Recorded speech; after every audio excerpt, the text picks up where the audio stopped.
안녕하세요. 절세로 미래를 바꾸는 김효은 회계사입니다. 오늘은 부동산 매매법인 혹은 임대법인으로 하는 것이 과연 좋은 것인지 장단점에 대해서 한번 알아보도록 하겠습니다. 2017년도에 부동산 8.2 대책에 이어서 최근에 이제 부동산 8월 27일 대책 그리고 9.13 대책 이게 연속적으로 나오면서 조정 대상 지역에 추가적으로 지정이 되고 중공공 임대사업자, 장기 일반 민간 임대주택 사업자에 대해서 제공하던 혜택들을 다 제거를 하면서 부동산 과열 시장을 지금 억누르고자 하는 그런 정부의 의지가 굉장히 강한데요.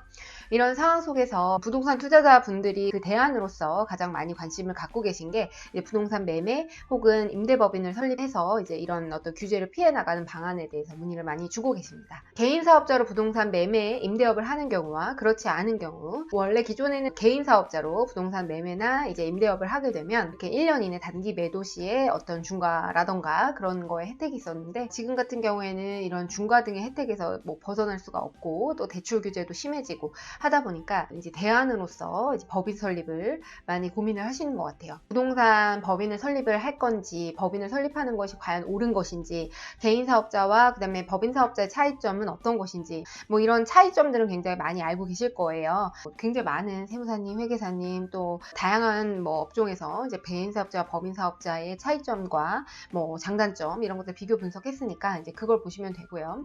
일단 주요 포인트만 말씀드리면, 세금에서 개인 사업자가 이제 더 불리하다, 법인 사업자는 세금에서 유리하다, 그리고 신용도 같은 경우에도 법인 사업자가 더 높고, 근데 법인을 설립할 때는 좀 복잡하다더라, 이런 정도. 그리고 개인 사업자 통장에서 돈을 출금할 때는 이제 개인 사업자는 그냥 출금을 하면 되지만 법인 사업자의 경우에는 이제 그게 어렵더라, 이런 얘기들을 들어보셨을 거예요. 그래서 그 장단점은 한번 비교를 해보시면 될 것 같고요. 부동산 매매 법인을 설립할 때 주의해야 될 점들, 그리고 어떤 거가 이제 좀 달라지는지, 그 부분을 아셔야 될 것 같아요. 일단은 부동산 법인으로 사업자 등록을 낼 때 단순히 세금 때문이라면 좀 생각을 해보셔야 돼요. 단지 낮은 세율을 이유로 개인 사업자에서 법인 사업자로 전환을 하게 되면 분명히 후회하시거든요. 법인 세율은 10%에서 25%고요. 소득세율은 6%에서 42% 세율이 적용이 되죠. 법인 세율이 사실상 소득세율보다 훨씬 유리한 것이 사실입니다. 하지만 법인이 되면 이 법인의 소득을 그대로 두지 않잖아요. 개인이 가져와야 되는데, 그 과정에서 급여나 혹은 이제 배당이나 퇴직금이나 이런 식으로 과세가 됩니다. 결국에는 이 급여, 배당, 퇴직금 등의 소득의 경우에는 소득세와 과세가 되기 때문에 아까 말씀드렸던 개인 사업자의 동일한 세율인 6%에서 42%의 세율이 동일하게 적용이 됩니다. 그러니까 결국에는 법인세도 내고 소득세도 내는 겁니다. 예를 들어 사업의 순이익이 3억 원인 경우를 가정을 하면 개인 사업자 같은 경우에는 세율이 40%거든요. 근데 법인 사업자는 20%의 세율을 적용을 받습니다. 하지만 이 3억을 전부 다 그 해당 연도의 배당이나 근로소득으로 가져오게 되면 40%의 세율을 또 추가적으로 적용받게 되는 거거든요. 결국에는 개인 사업자인 경우보다 세금을 2번 내서 더 큰 세금을 부담하게 되는 결과가 나올 수가 있어요. 하지만 이제 그 3억 원을 전부 다 첫 해년도에 배당이나 근로소득으로 가져오지 않고 만약에 4천만 원씩 연봉으로 설정해서 급여를 받게 되면 매년 15%의 세율을 적용받게 되거든요. 그러면 이제 법인세율 20%에 15%를 더하게 되면 35% 세율이 적용이 되죠. 그래서 개인 사업자가 이제 40%인 거에 반해서는 이제 5%나 저렴하게 이제 세율을 추출할 수 있습니다. 그러니까 법인이라고 하는 거는 무조건 세금이 유리한 게 아니고요. 좀 소득을 유보해서 나눠서 인출할 수 있는 여유가 있을 때는 어떤 그 절세의 장점을 가지게 되지만, 그 벌어들인 소득을 전부 다 매년 개인이 가져와야 된다, 그런 상황이다 라고 하게 되면은 사실상 적합하지 않은 형태라고 볼 수 있겠습니다. 그럼에도 불구하고 이제 최근에 세금 측면과 또 더불어서 주택의 대출 규제가 심화됐고요. 그리고 중과세율을 생각을 하면은 사실상 요즘은 법인세율이 훨씬 더 유리한 것 같아요. 중과세율이 지금 다주택자 같은 경우에는 최대 70%까지 적용이 가능하기 때문에 이런 상황 속에서는 이제 결국에는 부동산 매매 법인으로 많이 설립을 하고 있습니다. 그리고 이제 대출 규제 측면에서도 부동산 매매 법인의 경우에는 제가 알아보니까 이제 오시는 분들 보면 부동산 대출 규제가 그렇게 심하지 않다라고 하더라고요. 그래서 가족끼리 모여서 주주가 돼서 부동산 매매와 임대를 함께하는 그런 법인을 설립을 해서 이런 대출 규제를 피해가는 추세가 있고요.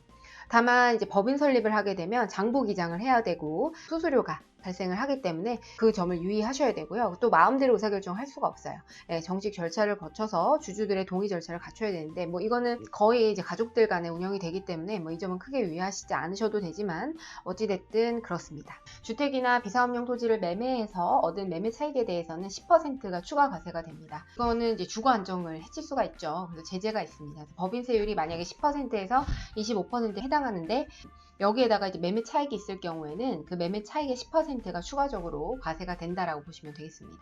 또 유의하셔야 될 점은 법인 사업자일 경우에는 취득세가 중과가 될 수가 있거든요. 법인의 본점 소재지가 과밀 억제 권역 내에 위치하고 있고 설립한 지 5년 미만이라면 취득세가 중과가 될 수 있습니다. 주택의 경우에는 이제 5%에서 8%까지 과세가 될 수가 있고요. 그 다음에 상가는 약 9.4%가 과세가 됩니다. 그래서 과밀 억제 권역은 인구나 뭐 산업시설 등이 과도하게 밀집되어 있거나 그럴 우려가 있다라고 보이는 곳이고요. 이런 곳에는 이제 공장이나 학교 그리고 주택 이런 것들의 허가가 제한이 되거든요. 그래서 중과세를 피하기 위해서는 이제 본점을 다른 지역에 내는 경우가 많이 있습니다. 과밀 억제 권역이 아닌 그런 지역에 예를 들어 10만 원 정도 매달 내게 되면 그 사업자 등록을 낼 수 있도록 하는 그런 공유 오피스 같은 게 있거든요. 거기서 부동산 매매법인 설립을 많이 진행을 하시더라고요. 과밀 억제 권역인지 여부는 그 지역의 주소를 가지고 그 토지 이용 계획 확인원을 조사하는 루리스라는 사이트가 있거든요. 토지 이용 계획 확인원을 통해서 거기에 이제 보면 과밀 억제 권역인지 여부가 나와 있기 때문에 그것을 한번 참고해 보시는 것이 좋을 것 같습니다. 부동산 매매 혹은 임대 법인을 설립하시는 경우에는 조금 일반적인 법인 설립과는 조금 다른 절차 다른 규제, 다른 항목들이 적용이 될 수가 있기 때문에 법인으로 갈 것인가, 또 개인으로 갈 것인가, 요거에 대해서는 내가 주로 매매하는 그 물건, 물건의 종류, 물건의 위치, 그래서 다주택자로서 중과가 되는 그런 주택들을 주로 거래하시는 경우에는 뭐 법인 더 유리할 수도 있고요. 그래서 그런 것들을 좀 고려하셔가지고 의사결정을 하셔야 되고요. 또 뭐 굳이 법인 설립을 안 하셔도 유리한 경우가 있거든요. 그래서 그 경우에는 그냥 뭐 법인으로 지금부터 설립하기보다는 추후에 법인 설립을 하시는 게 유리할 수도 있고, 개개인의 상황에 따라서 다를 수 있기 때문에 반드시 전문가와 상담하셔서 의사결정하는 것을 추천해 드리겠습니다. 지금까지 김희원의 계사였습니다. 감사합니다.